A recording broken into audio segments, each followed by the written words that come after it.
தென்னாடுடைய சிவனே போற்றி, எந்நாட்டவர்க்கும் இறைவா போற்றி. அனைத்து தமிழ் உள்ளங்களுக்கும் கனிவான வணக்கங்கள். 60 தமிழ் ஆண்டுகளில் இப்போது பிறக்க இருப்பது குரோதி வருடம். இது 60 ஆண்டுகளில் 38வது வருடம். தற்போது இந்த தமிழ் புத்தாண்டு பிறக்கும் சமயத்தில் மேசத்தில் சூரியன் குரு, கன்னியில் கேது, கும்பத்தில் செவ்வாய் சனி, மீனத்தில் புதன் சுக்கிரன் ராகு என்ற கிரக அமைப்பு காணப்படுகிறது. அதோடு இந்த வருடத்தில் மேசத்தில் இருந்து ரிஷபத்திற்கு குரு பகவான் இடம் மாறும் இடப்பெயர்ச்சியும் நடக்க இருக்கிறது. ஆண்டின் துவக்கத்தில் மேச ராசியில் சஞ்சரிக்கும் குரு பகவான் மே 1, 2024 முதல் ரிஷபராசிக்கு சென்று கன்னி, விருச்சகம், மகரம் ஆகிய ராசிகளை பார்வையிடுகிறார். வருட கிரகங்களில் அதிக வருடம் ஒரு ராசியில் பயணம் செய்யும் கிரகமான சனி பகவான் 29/3/2025 வரை கும்பராசியில் ஆட்சி பலம் பெறுகிறார். மேசம், சிம்மம், விருச்சகத்தை பார்க்கிறார். அதன் பிறகு மீனராசிக்கு செல்லும் சனி பகவான் ரிஷபம், கன்னி, தனுசு ராசியை பார்வையிடுகிறார். வருடம் முழுவதும் மீன ராசியில் ராகுவும் கன்னி ராசியில் கேதுவும் சஞ்சரிக்கிறார்கள். இந்த குரோதி ஆண்டில் மேன்மையான பலன் பெறும் ராசிகள் மேசம், கடகம், கன்னி, விருச்சகம், மகரம். ஒவ்வொரு தமிழ் புத்தாண்டு வருடம் பிறக்கும் போது சூரிய பகவான் தனது உச்ச வீடான மேசத்தில் சஞ்சரிப்பார். ஆனால் இந்த குரோதி வருட புத்தாண்டை சிறப்பிக்கும் வகையில் குருவும் மேச ராசியில் நிற்கிறார். இது போன்ற கிரக அமைப்பு 12 ஆண்டுகளுக்கு ஒருமுறை மட்டுமே உருவாகும். காலபுருஷ 5ஆம் அதிபதியும் பூர்வ புண்ணியஸ்தான அதிபதியுமான சூரியனுடன் காலபுருஷ 9ஆம் அதிபதி பாக்கியாதிபதியுமான குரு சேருவதால் தர்மம் தலைத்தோங்கும், ஆன்மீக நாட்டம் அதிகரிக்கும், ஆன்மீக ஸ்தலங்கள் புனர் அமைக்கப்படும், தொழில் முனைவோர் ஏற்றம் காண்பர். இந்த வருடம் முழுவதும் நிலவக்கூடிய கோல்சார நிலைகளின் அடிப்படையில் இந்த ஆண்டு நன்மை தீமைகளின் அளவு அவரவர் செயல்களால் கூடவோ குறையவோ கூடிய ஆண்டாக இருக்கும். மக்களிடையே உதவும் மனப்பான்மையும் பக்தி மார்க்கத்தில் நாட்டமும் அதிகரிக்கும். இந்த வருடம் முழுவதும் எல்லோருக்கும் நல்லதே நடக்கவும், நாடும் வீடும் செழிக்கவும் விநாயகர், நரசிம்மர், அனுமன், துர்க்கை ஆகியோரில் விருப்ப தெய்வத்தை கும்பிடுவது நற்பலன் தரும். குல தெய்வத்தையும் இஷ்ட தெய்வத்தையும் மறக்காம கும்பிடுங்க. அவரவரால் ஒரே ஒரு செடியையோ மரத்தையோ வளர்க்க முடியுமானால் அவசியம் தவிர்க்காமல் வளருங்கள். எப்போதும் நல்லதே நினையுங்கள், நல்லதே செய்யுங்கள். குரோதி வருடம் முழுவதும் உங்களுக்கு குறைவில்லா நன்மைகள் கிடைக்கும்.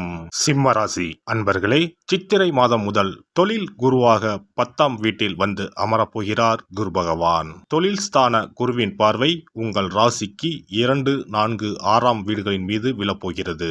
சனி பகவானும் கண்டச்சனியாக அமர்ந்து உங்கள் ராசியை பார்வையிடுகிறார். 10இல் குரு வந்தால் பதவியில் மாற்றம் வரும், தொழில் வியாபாரத்தில் மாற்றம் உண்டாகும், பதவியில் புரமோஷன் கிடைக்கும், சொத்து வண்டி வாகனம் வாங்கலாம். உத்தியோக உயர்வை தரும் குருவின் பார்வை உங்கள் ராசிக்கு 2, 4, 6ஆம் வீடுகளின் மீது விழுகிறது.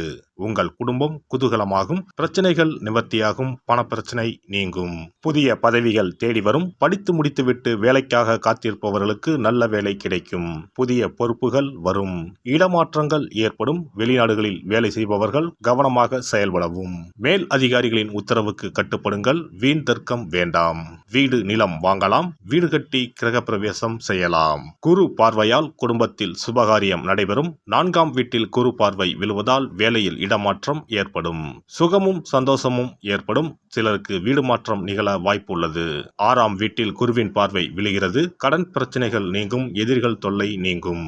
கண்டச்சனியாக உங்கள் ராசிக்கு நேர் எதிரே சனி பகவான் ஆண்டு முழுவதும் அமர்ந்திருப்பதால் வேலையில் பொறுப்பும், பணியிடங்களில் பேசும்போது கவனம் தேவை. இருப்பதை விட்டுவிட்டு பறப்பதற்கு ஆசைப்படக்கூடாது. சுபகாரியங்கள் நடக்க சற்று போராட வேண்டியிருக்கும். உடல் ஆரோக்கியத்தில் அதிக கவனம் தேவை. சனி தரும் சசயோகத்தால் செல்வம் வீடு தேடி வரும். உங்கள் செலவுகளை குறைத்து சேமிக்க தொடங்குங்கள். சகோதரர்களிடம் அதிக உரிமை எடுத்துக்கொள்ள வேண்டாம். பிள்ளைகளின் எதிர்காலத்திற்காக கொஞ்சம் சேமிக்க தொடங்குவீர்கள். சிலருக்கு காதல் மலரும், திருமணம் நடைபெறும். நீண்ட நாட்களாக பிரிந்திருந்த தம்பதிகள் குரோதி ஆண்டில் ஒன்று சேருவார்கள். குரோதி ஆண்டு முழுவதும் ராகு பகவான் உங்கள் ராசிக்கு அஷ்டமஸ்தானத்தில் பயணம் செய்வார். தனவாக்கு ஸ்தானத்தில் பயணம் செய்வதால் தடைகளை தாண்டி வெற்றி பெறப் போகிறீர்கள். மனக்கவலைகள் நீங்கும், போட்டிகளை சமாளித்து வெற்றி பெறுவீர்கள்.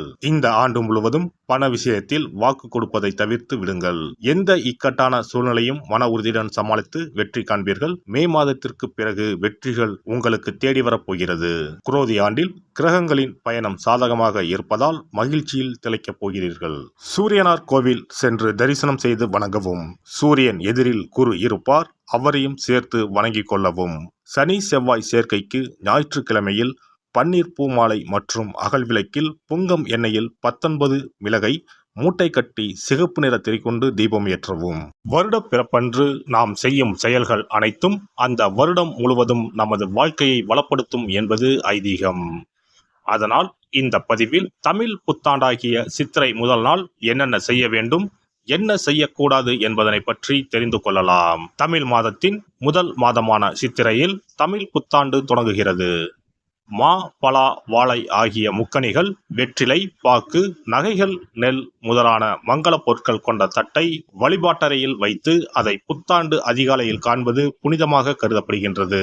புத்தாண்டு அன்று அதிகாலையில் நீராடி கோலமிட்டு புத்தாடை அணிந்து கோவிலுக்கு சென்று வழிபடுவது நல்லது. அன்றைய தினம் அறுசுவைகளும் இடம்பெற்றிருக்கும் உணவை படைப்பது முறையாகும். அன்றைய நாளில் இனிப்பு, கசப்பு, உப்பு, காரம், துவர்ப்பு, புளிப்பு ஆகிய 6 சுவைகளும் இருக்குமாறு உணவானது அமைவது சிறப்பு. பொதுவாக நல்ல நாட்களில் பாகற்காய் சேர்ப்பது இல்லை. ஆனால் தமிழ் புத்தாண்டு அன்று அத்தனை வகையான சுவைகளும் இடம்பெற்ற படையலை படைப்பது விசேஷம் ஆகும். அனைத்தும் கலந்ததுதான் வாழ்க்கை என்பதை உணர்த்தவே இவ்வாறு அறுசுவை உணவு புத்தாண்டின் தொடக்கத்தில் படைக்கப்படுகிறது. சித்திரை மாத பிறப்பு என்பதால் கோடை காலத்தின் துவக்கத்தில் இருக்கிறோம். கோடை காலத்திற்கு உகந்த தானங்களை எல்லாம் புத்தாண்டின் துவக்கத்தில் செய்வது நல்லது. தோஷங்கள் நீங்கி வாழ்வு மலர உங்களால் முடிந்த அளவிற்கு குடை தானம், செருப்பு தானம், விசிறி தானம் ஆகியவற்றை செய்யலாம். மேலும் நீர்மோர் பந்தல் அமைப்பது, தண்ணீர் பந்தல் அமைப்பது போன்றவற்றை செய்வதால் உங்களுடைய கர்மாக்கள் அனைத்தும் தீரும். பறவைகளுக்கு, விலங்குகளுக்கு வீட்டின் வாசலில் தண்ணீர் வைப்பதும் சிறப்பு. தமிழ் புத்தாண்டு அன்று இறை வழிபாடுகளில் ஈடுபடுவதும் உங்களை மென்மேலும் வளரச் செய்யும். இளநீர், நுங்கு, விளாம்பழம், தர்பூசணி போன்ற குளிர்ச்சி மிகுந்த பழங்களை வாங்கி தானம் செய்வதும் நீங்கள் சாப்பிடுவதும் மிகவும் நல்லது. தமிழ் புத்தாண்டு அன்று தங்கம் அல்லது வெள்ளி நகைகளை வாங்குவது மென்மேலும் அவைகள் பெருகச் செய்யும். அதுபோல கல்லுப்பு, மஞ்சள், குங்குமம், வெற்றிலைப்பாக்கு, பழம் ஆகிய மங்கள பொருட்களை வாங்குவதும் குடும்பத்தில் மென்மேலும் லட்சுமி கடாட்சத்தை உண்டு செய்யும். அசைவம் சாப்பிடுவது, நகம் வெட்டுவது, முகச்சவரம் செய்வது, முடி வெட்டுவது போன்ற செயல்களை இந்நாளில் கட்டாயம் செய்யவே கூடாது. வீட்டில் இருக்கும் ஒட்டடைகளை அகற்றக்கூடாது.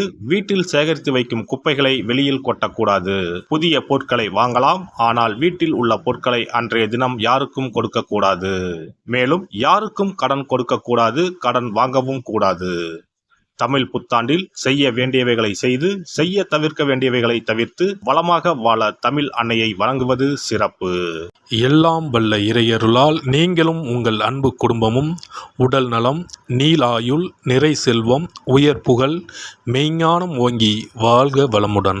இந்த வீடியோ பதிவு உங்களுக்கு பிடித்திருந்தால் லைக் பண்ணுங்க, கமெண்ட் பண்ணுங்க, ஷேர் பண்ணுங்க, மறக்காம சப்ஸ்கிரைப் பண்ணுங்க, பக்கத்துல இருக்கிற பெல் பட்டனை கிளிக் பண்ணுங்க. நன்றி, வணக்கம். ஓம் நமச்சிவாய, சிவாய நம.